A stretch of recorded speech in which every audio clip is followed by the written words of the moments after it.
Hello everyone, I am Abhishek Yadav और आज हम लोग लेखपाल के प्रैक्टिस सेट 3 को हल करने जा रहे हैं। तो आइए चलिए स्टार्ट करते हैं। हमारा पहला प्रश्न है, वज्र देह में समास बताइए। वज्र देह में समास बताइए। तो इसमें ऑप्शन होगा ए बहुब्रीहि समास। कौन सा समास है? बहुब्रीहि समास। वज्र देह में कौन सा समास है? बहुब्रीहि समास है। अगला प्रश्न है, वचनामृत समस्त पद का विग्रह होगा। वचनामृत समस्त पद का विग्रह होगा। तो इसमें ऑप्शन होगा डी, वचन रूपी अमृत। क्या होगा? वचन रूपी अमृत। ऑप्शन डी सही होगा। आइए अगला प्रश्न देखते हैं, गंगा का पर्यायवाची नहीं है। गंगा का पर्यायवाची नहीं है। तो इसमें ऑप्शन होगा सी। सी जो है गंगा का पर्यायवाची शब्द नहीं है। तो ऑप्शन सी सही होगा। और गंगा का पर्यायवाची शब्द होता है भागीरथी, मंदाकिनी, सुरसरी, विष्णुपदी, देवनदी, जाह्नवी, सुरसरिता इत्यादि। ये सभी है जो है गंगा के पर्यायवाची शब्द है। आइए अगला प्रश्न देखते हैं, निम्नलिखित में से कौन सा शब्द बिजली का पर्यायवाची नहीं है? निम्नलिखित में से कौन सा शब्द बिजली का पर्यायवाची नहीं है? तो इसमें ऑप्शन होगा आपका सी, छपा। जो छपा शब्द है ये बिजली का पर्यायवाची नहीं है। बिजली शब्द का जो पर्यायवाची है वो होता है दामिनी, चपला, तड़ित, विद्युत, चंचला, कौधा। ये सभी शब्द जो है वो बिजली के पर्यायवाची शब्द है। आइए अगला देखते हैं। अगला प्रश्न है, साहचर्य का विलोम शब्द है। साहचर्य का विलोम शब्द है। तो इसमें ऑप्शन होगा डी, अलगाव। साहचर्य का विलोम शब्द अलगाव होगा। अगला प्रश्न है, सृष्टि का विलोम शब्द है। सृष्टि का विलोम शब्द है। तो ऑप्शन होगा प्रलय। ऑप्शन बी सही होगा, प्रलय। अगला प्रश्न है, किंचित तत्सम शब्द का तद्भव शब्द बताइए। किंचित तत्सम शब्द का तद्भव शब्द बताइए। तो इसमें ऑप्शन होगा सी, कुछ। किंचित शब्द का तत्सम शब्द का तद्भव होगा कुछ। आइए अगला प्रश्न देखते हैं, निम्नलिखित विकल्पों में से तत्सम शब्द का चयन कीजिए। निम्नलिखित विकल्पों में से तत्सम शब्द का चयन कीजिए। तो इसमें ऑप्शन होगा सी, निकृष्ट। ऑप्शन कौन सा होगा? सी, निकृष्ट। अगला प्रश्न है, कल्पात शब्द में कौन सी संधि है? कल्पात शब्द में कौन सी संधि है? तो इसमें ऑप्शन होगा सी, दीर्घ संधि होगी। कल्पात शब्द में दीर्घ संधि है। अगला प्रश्न है, निः कलंक का सही संधि शब्द कौन सा है? निः प्लस कलंक का सही संधि शब्द कौन सा है? तो इसमें ऑप्शन होगा डी आपका सही होगा, निष्कलंक। कौन सा ऑप्शन होगा? डी, निष्कलंक। और यह एक विसर्ग संधि है। कौन सी संधि है? विसर्ग संधि है।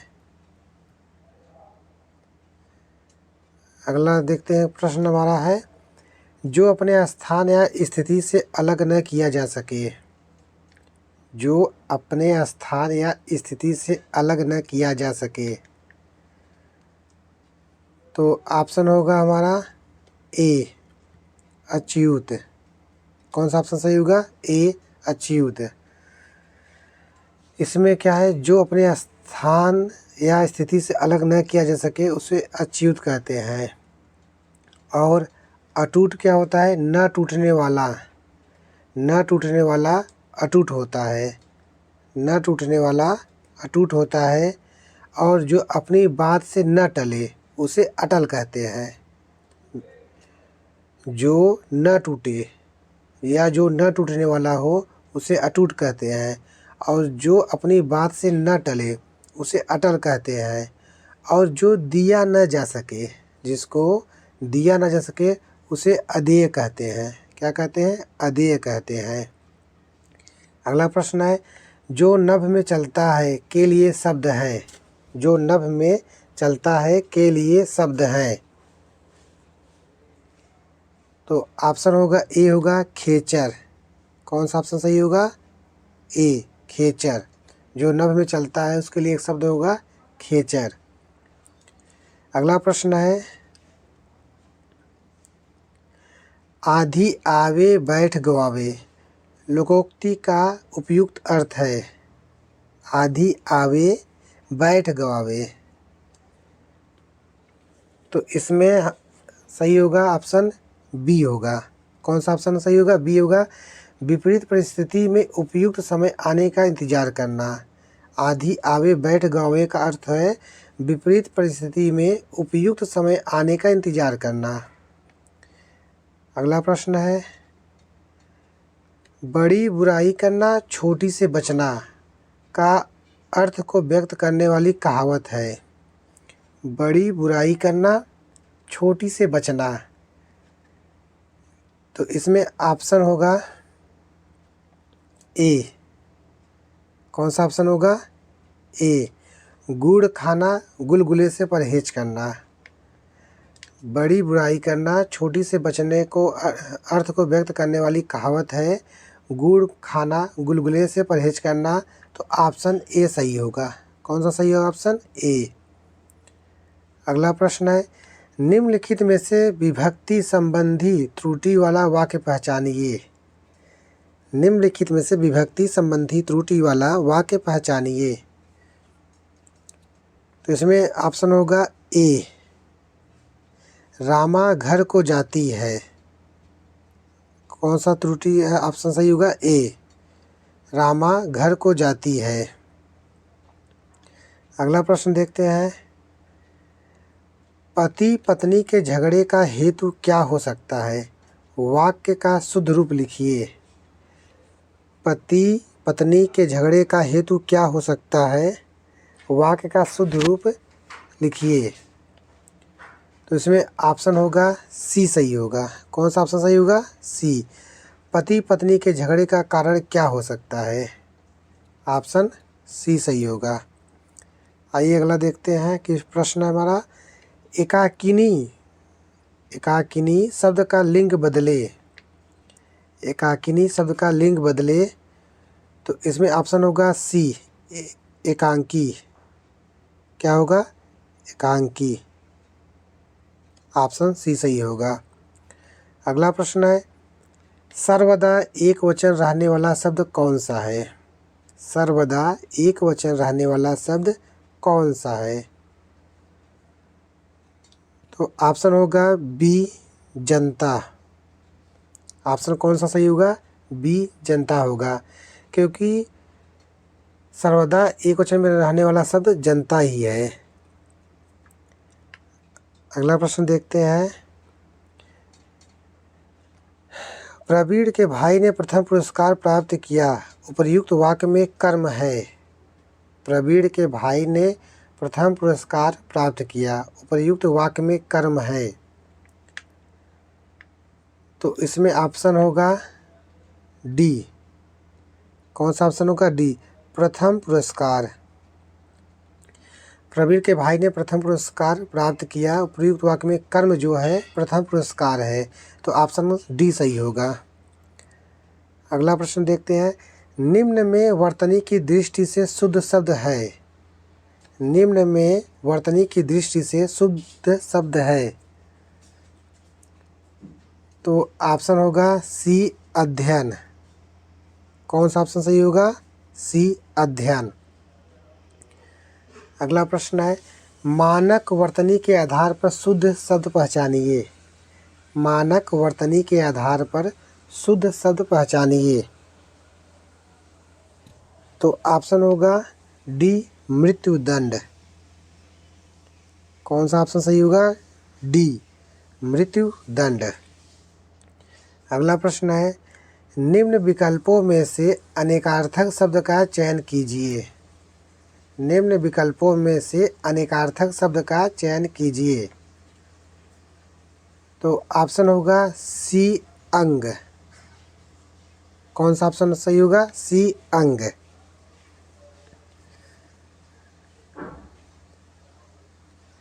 अगला प्रश्न चलिए देखते हैं।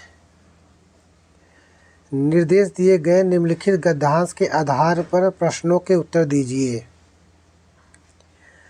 अनंत रूपों में प्रकृति हमारे सामने आती है, कहीं मधुर, सुसज्जित या सुंदर रूप में, कहीं रूखे, बेडौल या कर्कश रूप में, कहीं भव्य, विशाल या विचित्र रूप में, और कहीं उग्र रूप में, कराल या भयंकर रूप में। सच्चे कवि का हृदय उसके उन सब रूपों में लीन होता है, क्योंकि उसके अनुराग का कारण अपना खास सुख भोग नहीं है, बल्कि चीर साहचर्य द्वारा प्रतिष्ठित वासना है, जो केवल प्रफुल्ल प्रसून प्रसाद के सौरभ संचार, मकरंद लोलुप मधुकर के गुंजार, कोकिल कुंजित निकुंज और शीतल सुख स्पर्श समीर की ही चर्चा किया करते हैं। वे विषयी या भोग लिप्सु है। इस प्रकार जो केवल मुक्ता मासहीम बिंदु मंडित मरकताभ साद्वल जाल अत्यंत विशाल गिरिशिखर से गिरते जल प्रभात की गंभीर गति से उठी हुई शिकरनी हारिका के बीच विविध वर्ण स्फुरण की विशालता, भव्यता और विचित्रता में ही अपने हृदय के लिए कुछ पाते हैं। वे तमाशबीन हैं, सच्चे भावुक या सहृदय नहीं। प्रकृति के साधारण असाधारण सब प्रकार के रूपों को देखने वाले वर्णन हमें वाल्मीकि, कालिदास, भवभूति इत्यादि संस्कृत के प्राचीन कवियों में मिलते हैं। पिछले खेमे के कवियों ने मुक्तक रचना में तो अधिकतर प्राकृतिक वस्तुओं का अलग अलग उल्लेख केवल उद्दीपन की दृष्टि से किया है। प्रबंध रचना में थोड़ा बहुत संश्लिष्ट चित्रण किया है, वह प्रकृति की विशेष रूप विभूति को लेकर ही। तो आइए चलिए प्रश्न देखते हैं। उपरोक्त गद्यांश के लिए उचित शीर्षक बताइए। उपरोक्त गद्यांश के लिए उचित शीर्षक बताइए। तो ऑप्शन होगा बी, कवि और प्रकृति। कवि और प्रकृति, ऑप्शन बी सही होगा। अगला प्रश्न है, उपरोक्त गद्यांश के आधार पर बताइए कि प्रकृति के साधारण असाधारण सब प्रकार के रूपों को रखने वाले वर्णन हमें कहाँ देखने को मिलते हैं। तो ऑप्शन होगा डी, वाल्मीकि, कालिदास, भवभूति इत्यादि के संस्कृत के प्राचीन कवियों में। आइए अगला प्रश्न देखते हैं। उपरोक्त गद्यांश का संक्षेपण कीजिए। उपरोक्त गद्यांश का संक्षेपण कीजिए। तो इसमें ऑप्शन होगा हमारा सी। कौन सा ऑप्शन होगा? सी। प्रश्न एक बार फिर से देख लीजिए क्या पूछा है। पूछा है उपरोक्त गद्यांश का संक्षेपण कीजिए। तो ऑप्शन होगा सी। सी क्या ऑप्शन है? प्रकृति के दो रूप हैं, एक सुंदर। प्रकृति के दो रूप हैं, एक सुंदर, दूसरा बेडौल। सच्चे कवि का हृदय दोनों में रमता है, किंतु जो प्रकृति के बाहरी सौंदर्य का चयन अथवा उसकी सौंदर्य का चयन अथवा उसकी रहस्यमयता का उद्घाटन करता रह गया, वह कवि नहीं है। प्रकृति के सच्चे रूपों का चित्रण संस्कृत के प्राचीन कवियों में मिलते हैं। प्रबंध काव्यों में उसका संश्लिष्ट वर्णन हुआ है। तो ऑप्शन सी सही होगा। आइए चल देखते हैं अगला प्रश्न है। सम्राट अशोक का कौन सा शिलालेख कलिंग पर उसके विजय का उल्लेख करता है? सम्राट अशोक का कौन सा शिलालेख कलिंग पर उसके विजय का उल्लेख करता है? तो ऑप्शन होगा डी 13वां शिलालेख। कौन सा शिलालेख? 13वां शिलालेख है, क्योंकि सम्राट अशोक द्वारा कुल 14 अभिलेख प्राप्त हुए हैं, जिसमें से 13वां जो शिलालेख है वो सबसे बड़ा माना जाता है और 13वें अभिलेख पे ही सम्राट अशोक द्वारा कलिंग पर उसके विजय का उल्लेख मिलता है। जो 13वां शिलालेख है उस पे अशोक द्वारा कलिंग पर उसके विजय का उल्लेख मिलता है। आइए अगला प्रश्न देखते हैं। वह स्थल जहां हर्षवर्धन ने बौद्ध महासम्मेलन का आयोजन किया था। वह स्थल जहां हर्षवर्धन ने बौद्ध महासम्मेलन का आयोजन किया था। तो ऑप्शन होगा बी प्रयाग। कहाँ किए थे आयोजन किया? कहाँ किया गया था? प्रयागराज में। अगला प्रश्न है, ब्रिटिश शासन के दौरान उत्तर प्रदेश में भूमि पंजीकरण किस अधिकारी द्वारा किया जाता था? तो इसमें ऑप्शन होगा सी। ऑप्शन क्या होगा? सी, लेखपाल के द्वारा। अगला प्रश्न है, प्रसिद्ध गीत सारे जहां से अच्छा हिंदुस्तां हमारा की रचना किसने की? प्रसिद्ध गीत सारे जहां से अच्छा हिंदुस्तां हमारा की रचना किसने की? तो ऑप्शन होगा सी, सर मोहम्मद इकबाल ने। किसने रचना की थी? सर मोहम्मद इकबाल ने। अगला प्रश्न है, सविनय अवज्ञा आंदोलन का मुख्य उद्देश्य क्या था? सविनय अवज्ञा आंदोलन का मुख्य उद्देश्य क्या था? तो ऑप्शन होगा डी, नमक कर के विरुद्ध। कौन सा ऑप्शन सही होगा? डी सही होगा, क्योंकि सविनय अवज्ञा आंदोलन जो 1930 से 1931 में प्रारंभ हुआ था, गांधी जी के द्वारा वायसराय के सम्मुख रखे गए 11 सूत्री मांग पत्र पर विचार न करने के कारण किया गया था। अगला प्रश्न है, कोयम्बटूर को दक्षिण भारत का मैनचेस्टर क्यों कहा जाता है? कोयम्बटूर को दक्षिण भारत का मैनचेस्टर क्यों कहा जाता है? तो ऑप्शन होगा बी, इसके कपास उद्योग के कारण। ऑप्शन कौन सा सही होगा? बी, इसके कपास उद्योग के कारण। अगला प्रश्न है, आंवले का सर्वाधिक उत्पादन कहाँ होता है? तो ऑप्शन होगा डी, प्रतापगढ़। कहाँ होता है? प्रतापगढ़ में। अगला प्रश्न है, भारत का सिलिकॉन वैली कहाँ स्थित है? तो ऑप्शन होगा बी सही, बेंगलुरु में। भारत का सिलिकॉन वैली बेंगलुरु में स्थित है। अगला प्रश्न है, माले की राजधानी है। माले खालिस्तान की राजधानी है। तो इसमें ऑप्शन होगा बी, मालदीव। ऑप्शन कौन सा होगा सही? बी सही होगा, माले मालदीव की राजधानी है। अगला प्रश्न है, सौर परिवार का सबसे बड़ा ग्रह है। सौर परिवार का सबसे बड़ा ग्रह है। तो ऑप्शन होगा सी, बृहस्पति। कौन सा ऑप्शन सही होगा? सी, बृहस्पति। अगला प्रश्न है, भारत के संविधान का कौन सा अनुच्छेद राष्ट्रीय महत्व के स्मारकों, स्थलों और वस्तुओं की सुरक्षा से संबंधित है? भारत के संविधान का कौन सा अनुच्छेद राष्ट्रीय महत्व के स्मारकों, स्थलों और वस्तुओं की सुरक्षा से संबंधित है? तो इसमें ऑप्शन सही होगा सी, अनुच्छेद 49। कौन सा ऑप्शन सही होगा? 49। इसमें कहा गया है, भारतीय संविधान के अनुच्छेद 49 में कहा गया कि राष्ट्रीय महत्व के स्मारकों, स्थानों और वस्तुओं का संरक्षण करने से संबंधित है। वहीं पे आपका अनुच्छेद 48 जो है वो कृषि और पशुपालन का संगठन से संबंधित है।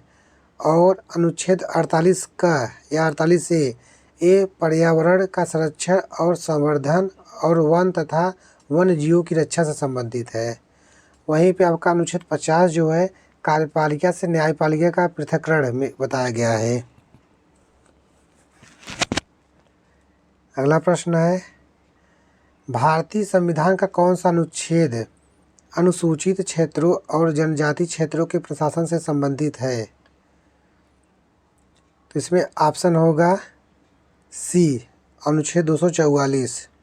कौन सा अनुच्छेद होगा? 244।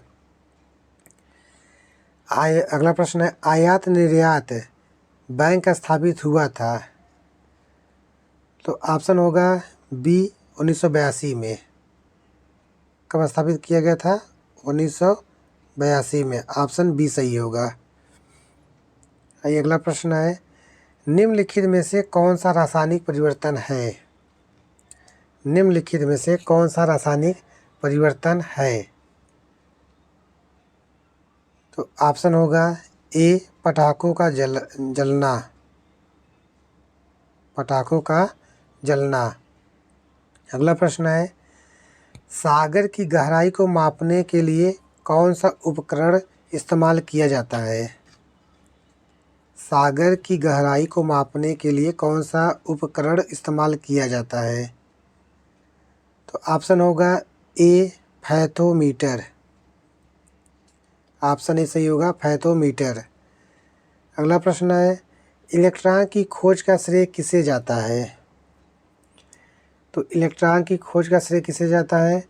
तो ऑप्शन होगा B, James Chadwick, J Thomson को जाता है। ऑप्शन होगा बी, जे थॉमसन।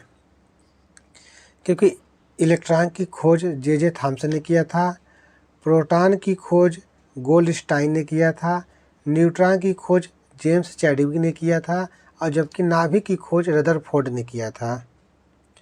अगला प्रश्न है, हास्य गैस क्या है? तो इसमें ऑप्शन होगा सही डी, नाइट्रस ऑक्साइड, N2O। हास्य गैस क्या है? नाइट्रस ऑक्साइड है। अगला प्रश्न है, किस विटामिन की कमी की वजह से स्कर्वी रोग होता है? तो ऑप्शन होगा सी सही, विटामिन सी की कमी से। ऑप्शन सी सही होगा। अगला प्रश्न है, इंटरनेट पर कंप्यूटर की पहचान किस प्रकार निश्चित होती है? इंटरनेट पर कंप्यूटर की पहचान किस प्रकार निश्चित होती है? तो ऑप्शन होगा ए, आईपी एड्रेस की वजह से। ऑप्शन ए सही होगा। अगला प्रश्न है, उत्तर प्रदेश में वह कौन सा एकमात्र क्षेत्र है जहां तांबा पाया जाता है? उत्तर प्रदेश में वह कौन सा एकमात्र क्षेत्र है जहां तांबा पाया जाता है? तो ऑप्शन होगा सी, ललितपुर में। कहाँ पाया जाता है तांबा? ललितपुर में पाया जाता है। अगला प्रश्न है, भारतीय साग भाजी अनुसंधान संस्थान स्थित है? तो ऑप्शन होगा सी, वाराणसी में। भारतीय साग भाजी अनुसंधान संस्थान वाराणसी में स्थित है। अगला प्रश्न है, अप्रैल दिसंबर 2020 के दौरान केंद्र सरकार के पूंजीगत व्यय में कितनी वृद्धि दर्ज की गई? तो ऑप्शन होगा बी, 24.1%, 24.1%। अगला प्रश्न है, बागवानी उत्पादन में वर्ष 2019 से 20 की तुलना में वर्ष 2020-21 में कितने प्रतिशत की वृद्धि परिलक्षित है? तो ऑप्शन होगा बी, 2.93%। 2.93%। ऑप्शन बी सही होगा। अगला प्रश्न है, कुल बागवानी फसलों का क्षेत्रफल वर्ष 2019-20 की तुलना में वर्ष 2020-21 में कितने मिलियन हेक्टेयर हो गया?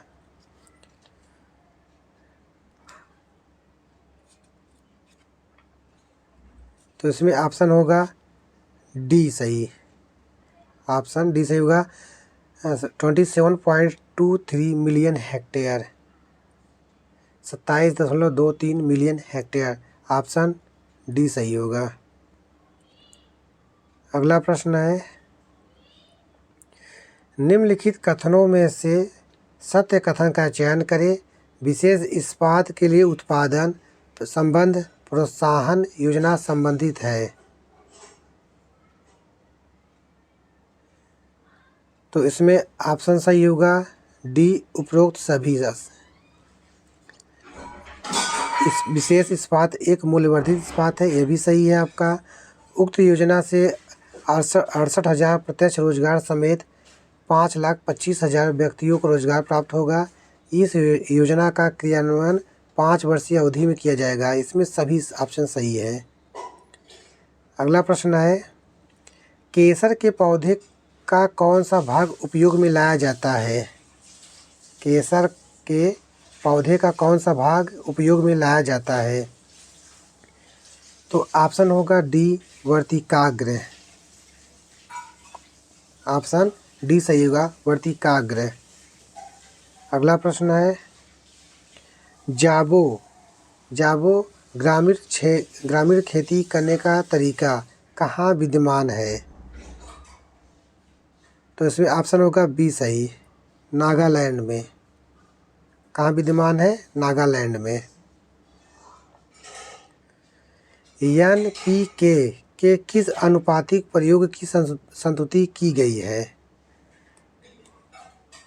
NPK किस अनुपातिक प्रयोग की संस्तुति की गई है? जिसमें आपका N है आपका नाइट्रोजन, P है फास्फोरस, K है पोटेशियम। तो इसमें ऑप्शन होगा डी सही होगा, 4:2:1। ऑप्शन डी सही होगा। अगला प्रश्न है, ग्राम उजाला योजना की शुरुआत उत्तर प्रदेश के किस जिले से की गई? ग्राम उजाला योजना की शुरुआत उत्तर प्रदेश के किस जिले से की गई? ऑप्शन होगा बी सही, वाराणसी। कहाँ से की गई? वाराणसी से। अगला प्रश्न है, देश का पहला फ्रंट विलेज कहाँ विकसित किया जा रहा है? देश का पहला फ्रंट विलेज कहाँ विकसित किया जा रहा है? तो ये बनारस में किया जा रहा है। कहाँ किया जा रहा है? बनारस में। ऑप्शन डी सही होगा। अगला प्रश्न है, संयुक्त राष्ट्र संघ द्वारा घोषित अंतर्राष्ट्रीय योग दिवस सारे विश्व के ग्रामीण एवं शहरी इलाकों में किस दिन मनाया गया? तो 21 जून को मनाया गया था। किस? ऑप्शन बी सही होगा, 21 जून को। एक ग्राम पंचायत में महिलाओं के लिए कितने प्रतिशत पद आरक्षित होने चाहिए? एक ग्राम पंचायत में महिलाओं के लिए कितने प्रतिशत पद आरक्षित होने चाहिए? तो ऑप्शन होगा ए सही, 33%, 33%। अगला प्रश्न है, 2011 की जनगणना के अनुसार उत्तर प्रदेश का सबसे अधिक जनसंख्या वाला शहर कौन सा है? 2011 की जनगणना के अनुसार उत्तर प्रदेश का सबसे अधिक जनसंख्या वाला शहर कौन सा है? तो लखनऊ है। कौन सा शहर है? लखनऊ। ऑप्शन बी सही है। अगला प्रश्न है, घरेलू व्यक्तिगत सौर जल हीटर के लिए आर्थिक सहायता योजना के अंतर्गत उत्तर प्रदेश राज्य में क्या प्रोत्साहन दिया जाता है? घरेलू व्यक्तिगत सौर जल हीटर के लिए आर्थिक सहायता योजना के अंतर्गत उत्तर प्रदेश राज्य में क्या प्रोत्साहन दिया जाता है? तो ऑप्शन होगा बी, बट्टा। कौन सा ऑप्शन सही होगा? बी, बट्टा प्रोत्साहन दिया जाता है। अगला प्रश्न है, पूसा बोल्ड किस्म है? तो ये है सरसों की प्रजाति है। किसकी प्रजाति है? सरसों की। तो ऑप्शन बी सही होगा। अगला प्रश्न है, अशोक मेहता समिति ने पंचायती राज के लिए किस प्रतिमान की संस्तुति की थी? अशोक मेहता समिति ने पंचायती राज के लिए किस प्रतिमान की संस्तुति की थी? तो ऑप्शन होगा बी, द्विस्तरीय की। द्विस्तरीय की थी। अगला प्रश्न है, संविधान के 73वें संशोधन अधिनियम 1992 के अंतर्गत पंचायती राज व्यवस्था निम्न में से किस पर लागू नहीं होगी? तो ऑप्शन होगा ए सही, नागालैंड, मेघालय, मिजोरम। अगला प्रश्न है, भारत में पंचायती राज प्रतिनिधित्व करता है। भारत में पंचायती राज प्रतिनिधित्व करता है। तो ऑप्शन होगा डी, ये सभी। शक्तियों का विकेंद्रीकरण, लोगों की हिस्सेदारी, सामुदायिक विकास। तो ऑप्शन डी सही होगा। अगला प्रश्न है, निम्नलिखित में से कौन सा कार्य स्थानीय स्वशासन के अधिकार क्षेत्र में नहीं आता? तो ऑप्शन होगा डी, सार्वजनिक अनुशासन का रखरखाव। ऑप्शन डी सही होगा। ऑप्शन डी सही होगा। अगला प्रश्न है, केंद्र से राज्यों को कर आय का बंटवारा करने के लिए पहली बार गाडगिल सूत्र किस वर्ष प्रारंभ किया गया? तो ऑप्शन होगा ए सही, 1969 से 70 में। अगला प्रश्न है, निम्नलिखित में से कौन सी संविधानेतर संस्था है? निम्नलिखित में से कौन सी संविधानेतर संस्था है? तो ऑप्शन होगा सी सही, योजना आयोग। ऑप्शन सी सही होगा, योजना आयोग। अगला प्रश्न है, निम्नलिखित में से किस समिति ने भारत में कृषि जोत कर का सुझाव दिया था? निम्नलिखित में से किस समिति ने भारत में कृषि जोत कर का सुझाव दिया था? तो ऑप्शन होगा ए सही, राज्य समिति ने। अगला प्रश्न है, हरित क्रांति का सबसे अधिक प्रभाव महसूस किया गया? तो गेहूं के उत्पादन में। ऑप्शन ए सही होगा, गेहूं के उत्पादन में। हरित क्रांति का सबसे अधिक प्रभाव गेहूं के उत्पादन में किया गया। अगला प्रश्न है, निम्न में से कौन फसलों के न्यूनतम समर्थन मूल्य निर्धारण संबंधी संस्तुति करता है? तो इसमें होगा कृषि लागत एवं कीमत उद्योग। ऑप्शन सी सही होगा, कृषि लागत एवं कीमत उद्योग। अगला प्रश्न है, निम्नलिखित में से एक भारतीय कृषि की विशेषता नहीं है? निम्नलिखित में से एक भारतीय कृषि की विशेषता नहीं है। तो ऑप्शन होगा डी सही, बड़े खेतों की प्रधानता। ऑप्शन डी सही है। अगला प्रश्न है, प्रधानमंत्री उज्ज्वला योजना के संदर्भ में निम्नलिखित कथनों पर विचार कीजिए। यह योजना ग्रामीण गरीब महिलाओं के लिए है। इस योजना का प्रमुख उद्देश्य बीपीएल परिवारों को स्वच्छ ईंधन उपलब्ध कराना है।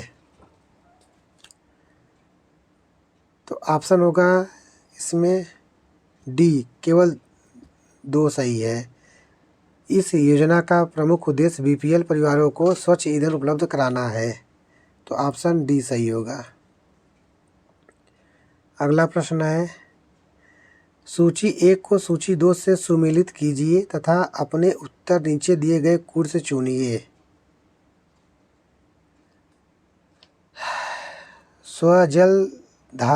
स्वजलधारा योजना, हरियाली योजना, स्वर जयंती ग्राम स्वरोजगार योजना, प्रधानमंत्री ग्राम सड़क योजना। सूची 2 में है ग्रामीण संपर्क, ग्रामीण जलापूर्ति, वाटर सेट प्रबंधन, ग्रामीण स्वरोजगार।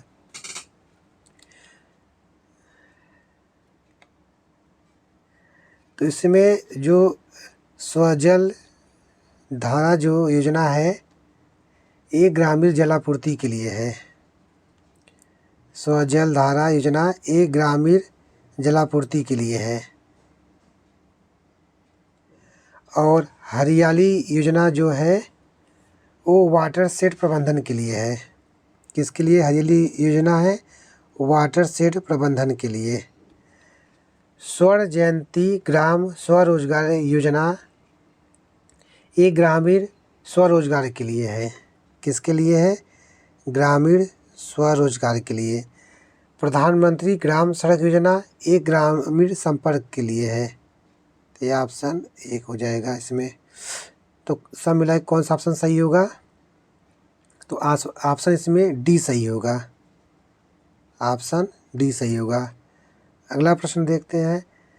आधार एक कार्यक्रम है। आधार एक कार्यक्रम है,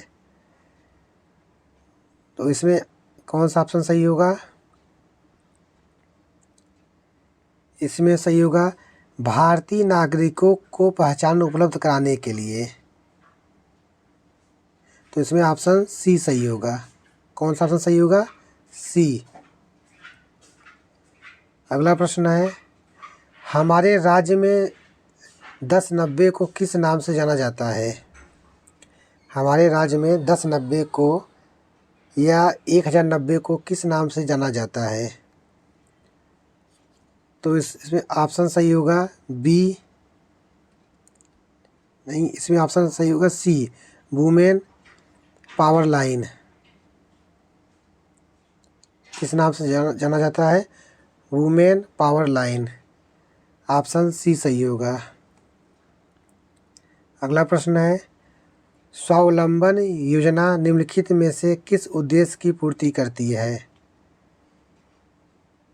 तो ऑप्शन होगा इसमें महिलाओं को प्रशिक्षण एवं कौशल प्रदान करने के लिए। महिलाओं को प्रशिक्षण एवं कौशल प्रदान करने के लिए। तो इसमें ऑप्शन होगा डी सही होगा। साथियों, अगर आपको वीडियो अच्छी लगे तो प्लीज़ मेरे चैनल को लाइक और सब्सक्राइब कमेंट करना ना भूलें।